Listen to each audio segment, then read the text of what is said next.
Alright, so ready now, Morgan? Yes, sir. Alright, so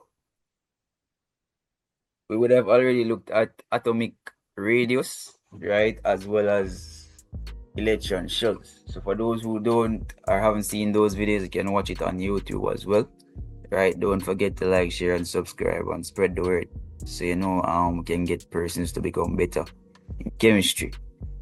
Alright, so we would have already discussed, Morgan, that the words that we can get from ionization, right? So we're not gonna be looking at every single word we can get from ionization, but we can get ions from ionization, right? So we can get that from ionization. Following so far? Yes, sir. Alright, good. Alright. The ions are what? Ions are charged particles, right? So essentially that is what ions are. So ions are charged particles. Now, remember in our previous lesson, they can become, give me the two possible charges. Sir, negative and positive, sir. Good. Can become positively charged, and they can also become negatively charged. Right? And when they're positively charged, we deem the name, we deem them as being cations. When they're negatively charged, we deem them as anions. Right? You're following so far? Yes, sir. So that is what ions are. So in an essence, right, it's either they're gonna, when atoms are basically gonna become charged, or they're gonna form ions, form ions to become stable, right? So that's what they do. So atoms form ions to become stable. Now, when they're stable, we would deem them as being, they would have a full outer shell. Now, the full outer shell is either, when we say full outer shell, that therefore means that the shell is going to be completely filled. So, right, remember the first shell can hold a maximum of how much again? Sir? The first Two. shell, Two. yeah, good. The second shell can hold 8, right? The third shell can hold 8 at this level as well, right? So at the C-Sec level, when you move on to study chemistry at higher level, right, you will learn more about it. Now, the idea is that, right, you're gonna have metals losing electrons, right? And then non-metals, they're gonna gain electrons, right? So, I mentioned that already. Metals, they lose electrons, right? Non-metals gain electrons. So just doing some quick pointers. Now when they lose electrons, as I mentioned, they're gonna become positively charged, right? So when they lose electrons, they're gonna become positively charged. What's going on here? What's happening with it? What's happening with the iPod, Morgan? Oh, sir, you just did that move when you can't see, sir. Oh, all right. So when they lose electrons, they're gonna become positively charged. So that's what metals. So metal become positively charged when they lose electrons. No, non-metals, when they gain electrons, they're gonna be. Hold on, let me stretch this. When they gain electrons, they're gonna become negatively charged. Right? So negatively charged. So you're following what's going on so far? Yes, sir. Good. So we understand that so far. So let's move on now to the trends in group 2. So we outline the basic as relates to gaining and losing. Now let's look at the trends in group 2. Zine? So we'll look on the trends in a group 2. So the first one we're gonna be looking at, right? We're gonna be looking at beryllium. So let's see if we can just copy the structure from one of our previous lessons. So just give me a minute instead of just redrawing it. All right, so we're working smart. So let's see if we can copy the entire structure here. All right, so that. Control V. So this would be beryllium. All right, we're going for magnesium and calcium. So let's go back for magnesium and calcium now. Wow.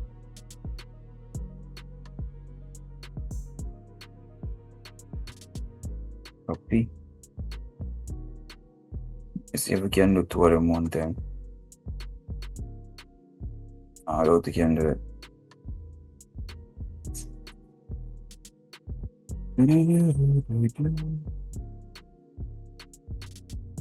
After we're through with this, we're gonna double check and ensure that the structure is accurate. So this should be calcium, which is Ca. And we already know it's 40-20 based on what we did in our previous lesson. Alright, so let's double check the structure again. Right, so the first one here is 2. Right, so 2, 2, 4, 6, 8. So it's 2, 8, and then 2, 4, 6, 8, and then 2. So we get that. Morgan is still there. Yes, sir. Alright, so that's right. Easy. So it's 2, 8, 8, 8, 2. 2. Good. So it's 2 and 8, that's 10, and then 18, and then 20. So what's the EC now for magnesium? 2, 2, 8, 2, sir. Yeah, man. So we get the idea. Yes, sir. Now we're looking at ease of ionization, right? And in a nutshell, the ease of ionization refers to the ability for the atom to form ions, right? How easily the atom form ions. That's what we're looking at. So we're looking at that trend in group 2. Now, because we have to double check everything, so let's see 2, 2. So we're following with that. The first one here is beryllium for those who don't know. This is beryllium. Right here. This one. Now, let's go back now to the ease of ionization record. That's what we're talking about. Now, looking at every single thing that you have here, Morgan, which one do you think would form an ion easily? Which one of these atoms do you think would form an ion easily? Sir, beryllium. Why? Why is it beryllium? Just random guess.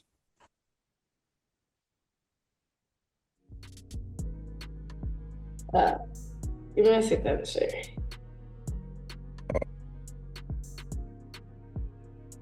Sir, beryllium ion, sir, and itself. No, man. Beryllium by itself is an atom, you know. Here, so it's an atom. When this structure here is an atom. Right here. Or you don't know.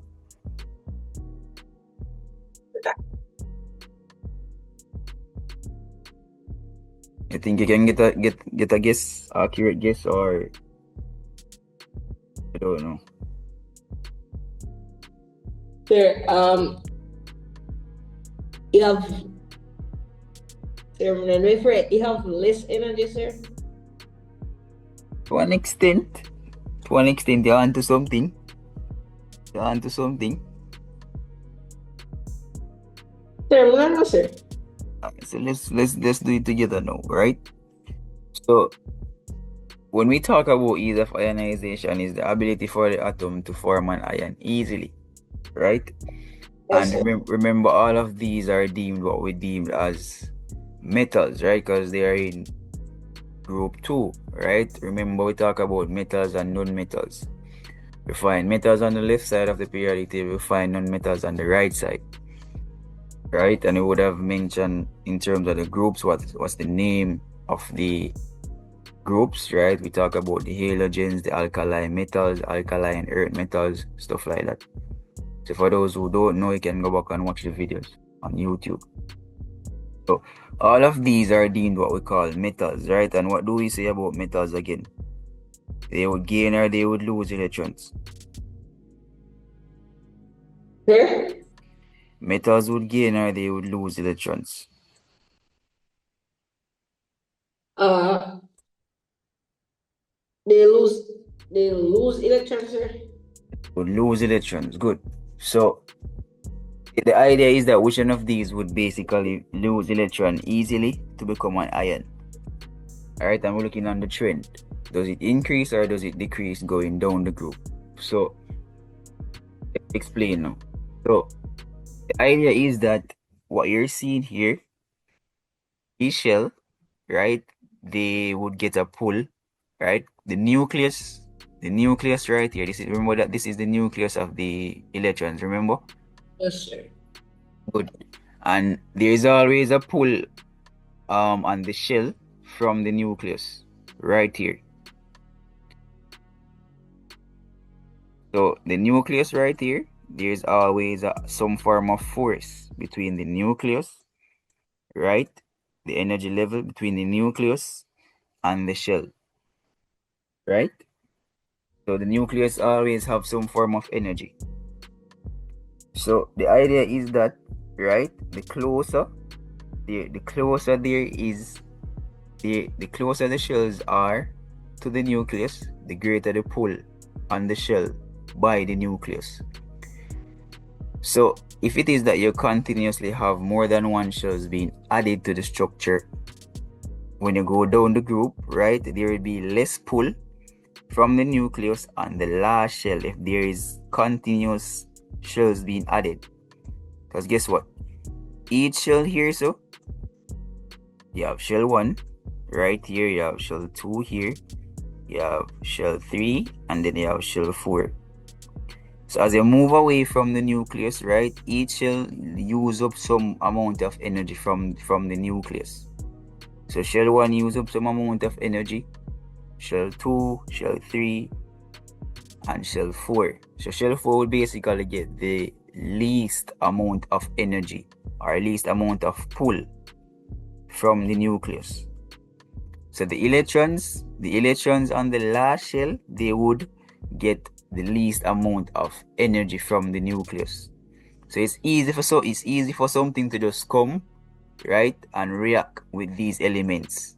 So react with the electrons on the last shell. So it's easy for the last electrons to be lost because there's a lesser pull from the nucleus. You get that? Yes, sir. Right? Some call it the shielding effect, some along the lines. So some persons call it the shielding effect, right? Stuff like that. Remember that there is also a charge as it relates to the protons. So protons are positively charged, electrons are negatively charged. So there will always be some form of attraction between both of them. Good. So if it is that these shells, right, as you go down the group, each an individual shell is added to the structure, right? As you go down the group, the ease of ionization would increase because there is one extra shell being added to the structure as you go down the group. So ease of ionization, that would increase down the group. So it increases down the group. You get what I'm saying? Yes, sir. So if the closer the electrons are to the nucleus, the harder it is for the electrons to be lost. So that's how you explain as it relates to ease of ionization. So if the electrons are closer to the nucleus here, it's harder for them to form ions. But the more the electrons, the further the electrons are from the nucleus, right, the lesser the pull on the electrons by the nucleus, by the overall charge on the nucleus. So as I said before, it's easy for the electrons to be lost. So the reactivity will also increase down the group. So ease of ionization increases down the group, reactivity increases down the group as well. Reason being because there is an extra electron shell being added to the structure. And the further the shells are from the nucleus, right, the lesser the pull on the electrons. So in 1 and 2, quick, them electrons here just react. Get that? Yes, sir. As I mentioned before, the reason being because there is, as it relates to the outer shell receives the least amount of energy or pull from the nucleus. And that therefore means it's easier for the electrons to be lost. And it's easier for them to form ions. Right? So easier for ionization would therefore increase down the group. The ability for them to form ions increases down the group due to that extra shell being added to the structure. Comprende? Yes, sir. For those who are watching this video, again, don't forget to like, share, and subscribe, and can also book a private tutor. Also, if you want free study guides, customized worksheet, you can also reach out to us.